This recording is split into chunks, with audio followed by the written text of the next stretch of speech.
அனைவருக்கும் வணக்கம். மேசராசினியர்களுக்கு 18 வருடங்களுக்கு ஒரு முறை மட்டுமே நிகழும் அதிசய கிரக இணைவு. இந்த கிரகங்களுடைய இணைவின் காரணமாக மேசராசினியர்களான உங்களுக்கு என்ன மாதிரியான நன்மைகள் எல்லாம் ஏற்பட இருக்கு, கிரக நிலைகளின் ரீதியாக அமையிருக்கும் சாதகங்கள் என்ன, பாதகங்கள் என்ன, மேலும் என்ன மாதிரியான முன்னேற்றங்கள் எல்லாம் உங்களுடைய வாழ்வில் ஏற்பட இருக்கு என்பது குறித்தான முழுமையான பதிவை தான் இந்த வீடியோல நம்ம விரிவா பார்க்க போகிறோம். அந்த வகையில் மேசராசினியர்களை பொறுத்த வரைக்கும் 18 வருடங்களுக்கு ஒரு முறை மட்டுமே சூரியனின் ஆட்சி வீடான சிம்ம ராசியில் சூரியன், புதன் மற்றும் கேது ஆகிய கிரகங்கள் அதிசயமாக ஒன்றிணைகின்றன.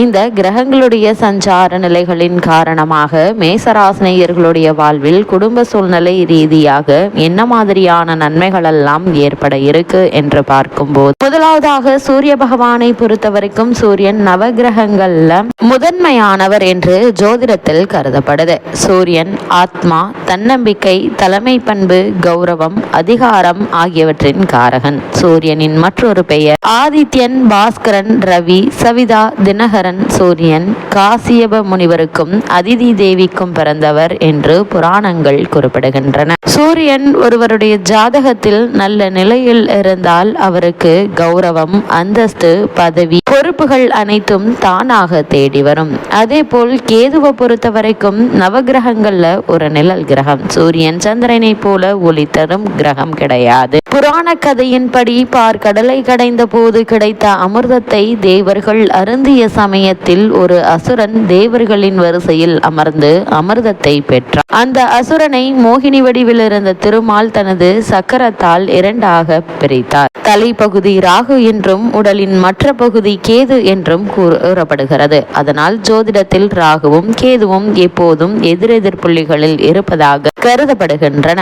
பொதுவாக கேதுவை பொறுத்த வரைக்கும் ஒருவருக்கு ஞானம், ஆன்மீகம், துறவு, மோட்சம், பற்றின்மை ஆகியவற்றின் காரணமாக கருதப்படுகிறார். கேது ஒருவருடைய வாழ்க்கையில் திடீர் திருப்பங்கள், எதிர்பாராத அனுபவங்கள், பழைய கர்மாவின் விளைவுகள் போன்றவற்றுடன் தொடர்பு படுத்தப்படுகிறது. கேது வலிமையாக இருக்கும் போது ஒருவருக்கு ஆன்மீக சிந்தனை, உள்ளுணர்வு, ஆராய்ச்சி மனப்பான்மை, ரகசிய விஷயங்களில் ஆர்வம் அதிகரிக்கும் என்று ஜோதிட சாஸ்திரம் கூறுகிறது. கேதுவினுடைய முக்கியமான தன்மை பற்றை நீக்குதல், வாழ்க்கையில் தேவையில்லாத விஷயங்களிலிருந்து விலகி செல்லும் கிரகமாக கருதப்படுகிறது. கேது மோட்சக்காரகன் என்று ஜோதிடத்தில் அழைக்கப்படுகிறார். கேதுவுக்கு பொதுவாக செவ்வாய் போன்ற பலன்கள் இருப்பதாக சில ஜோதிட மரபுகள் குறிப்பிடுகின்றன. கேதுவினுடைய தாக்கம் உள்ளவர்கள் தனிமை, ஆராய்ச்சி, மர்மமான விஷயங்கள், ஆன்மீகம், தியானம் போன்றவற்றை ஆர்வம் காட்டுவார்கள். அதே போல் புதனை பொறுத்த வரைக்கும் புதன் ஒருவருடைய ஜாதகத்தில் வளமாக அமர்ந்திருந்தால் அவர்கள் கல்வி மேன்மைப்படக்கூடியவர்கள். அவர்கள் சென்ற இடமெல்லாம் சிறப்பு என்ற வகையில் பல வகைகளிலும் பல முன்னேற்றங்களை அடையக்கூடியவர்களாக இருப்பார்கள். புதன் கிடைத்தாலும் பொன் கிடைத்தாலும் புதன் கிடைக்காது என்பார்கள். அவ்வளவு மேன்மை கொண்ட புதன். அப்படிப்பட்ட இந்த 3 கிரகங்களும் தற்போது ஒரே ராசியில் 18 ஆண்டுகளுக்கு ஒரு முறை மட்டுமே அதிசயமாக இணையக்கூடிய அந்த நிகழ்வு என்பது தற்போது நிகழ இருக்கு. இதன் காரணமாக மேசராசினியர்களான உங்களுக்கு என்ன மாதிரியான நன்மைகள் எல்லாம் ஏற்பட இருக்கு என்று பார்க்கும்போது, குடும்பத்தில் இவ்வளவு நாட்களாக ஏற்பட்டு வந்த சண்டை சச்சரவுகள் நீங்கி பல முன்னேற்றங்களை இப்போது நீங்கள் தாராளமாக எதிர்பார்க்கலாங்க. எடுத்தோம் கௌத்தோம் என இல்லாமல் பொறுமையாக, நிதானமாக, ஆழ்ந்து யோசித்து சிந்தித்து முடிவுகளை மேற்கொள்ளும் போது சூரியனுடைய ஆற்றலும் கேதுவினுடைய பலனும் புதனுடைய புத்தியும் இணைந்து உங்களை வெற்றியின் பாதையில் எடுத்து செல்லக்கூடிய ஒரு தருணமாக இத்தருணம் என்பது அமையிருக்கு. மேசராசினியர்களுக்கு வெளிநாடு சென்று பணியாற்ற வேண்டும் என்ற எண்ணம் உள்ளவர்கள் அதற்கான முயற்சிகளை இப்போது நீங்கள் தாராளமாக மேற்கொள்ளலாங்க. சிறு முயற்சியிலேயே வெளிநாட்டில் நல்ல ஒரு நிறுவனத்தில் நல்ல ஒரு ஊதியத்துடன் கூடிய வேலை உங்களுக்கு கிடைக்க இருக்கு. அதுவரை பொறுமையாக இருப்பது அவசியங்க. அதே போல் இத்தருணங்கள்ல சூரியன் உங்களுக்கு சாதகமாக இருப்பதால அரசாங்க உத்தியோகத்திற்காக காத்து கொண்டிருப்பவர்களுக்கும் அல்லது தேர்வு எழுதிவிட்டு முடிவுக்காக இருப்பவர்களுக்கும் சிறந்த முன்னேற்றம் ஏற்பட இருக்கு என்பதை கிரகங்களுடைய சஞ்சார நிலைகள் தெளிவாகவும் உறுதியாகவும் எடுத்து காட்டுது. இத்தருணங்களை பொறுத்தவரை மேசராசினியர்களுக்கு பூர்வீக சொத்து சம்பந்தமான வழக்குகள் இருந்துச்சு அப்படின்னா அந்த வழக்குகள்ல சாதகமான தீர்ப்பினை இப்போது நீங்கள் தாராளமாக எதிர்பார்க்கலாங்க. குடும்பத்தில் இவ்வளவு நாட்களாக ஏதோ ஒரு காரணத்தினால் தடைபட்டு வந்த சுப காரியங்கள் இனி துரிதமாக நடைபெற இருக்குதுங்க. குறிப்பா திருமண சம்பந்தமான முயற்சிகள்ல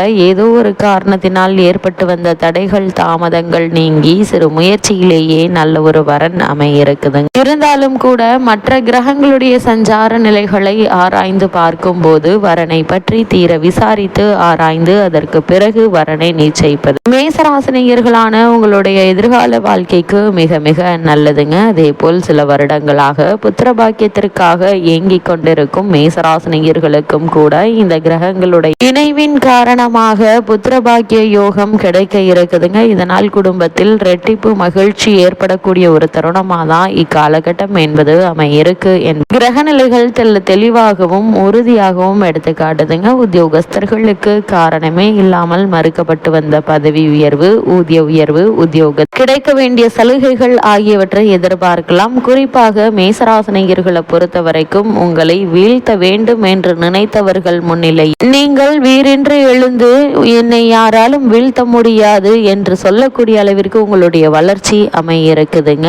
ஆனாலும் சற்று பொறுமை நிதான் அவசியங்க. தடாலடியாக எந்த ஒரு முடிவையும் யாரிடமும் சொல்ல வேண்டாம். அதே போல் உங்களுக்கு உத்தியோக ரீதியாகவோ தொழில் மற்றும் வியாபார ரீதியாகவோ ஒரு சில முன்னேற்றங்கள் உங்களுக்கு கிடைக்கும் பட்சத்தில் அவற்றை முழுமையாக உங்களுக்கு கிடைக்கும் வரை யாரிடமும் எதற்காகவும் பகிர்ந்து கொள்ள வேண்டாங்க. அதே போல் இத்தருணங்கள்ல மேசராசினியர்களுக்கு பென்ஷன் சம்பந்தமான விஷயங்கள்ல ஏதோ ஒரு காரணத்தினால் தடங்கல்கள் ஏற்பட்டு வந்த நிலையில் உங்களுக்கு கிடைக்க வேண்டிய அந்த பென்ஷன் என்பது கிடைக்க இருக்கு. இதனால் குடும்பத்திற்கு பொருளாதார உதவியும் கிடைக்க இருக்குதுங்க. பிள்ளைகள் வெளிநாடு அல்லது படித்து முடித்தவர்கள் வேலைக்கு முயற்சித்தவர்களுக்கு இப்போது வேலை கிடைப்பதன் காரணமாக குடும்பத்தில் ரெட்டி வருமானம் கிடைக்க இருக்குதுங்க. இந்த வருமானத்தின் காரணமாக குடும்பத்தார்களுடைய தேவைகளை பூர்த்தி செய்து மகிழ்ச்சியில் ஆழ்த்தக்கூடிய தருணமாக தான் இத்தருணம் என்பது அமையிருக்கு என்பது கிரகங்களுடைய சஞ்சார நிலைகள் தெளிவாகவும் உறுதியாகவும் எடுத்து காட்டுதுங்க. இத்தருணங்களை பொறுத்த வரைக்கும் எடுத்தோம் கௌத்தம் என இல்லாமல் பொறும் நிதானம் அவசியம். அதே போல் காதல் திருமணத்திற்காக இரு வீட்டாரின் சம்மதத்தையோ அல்லது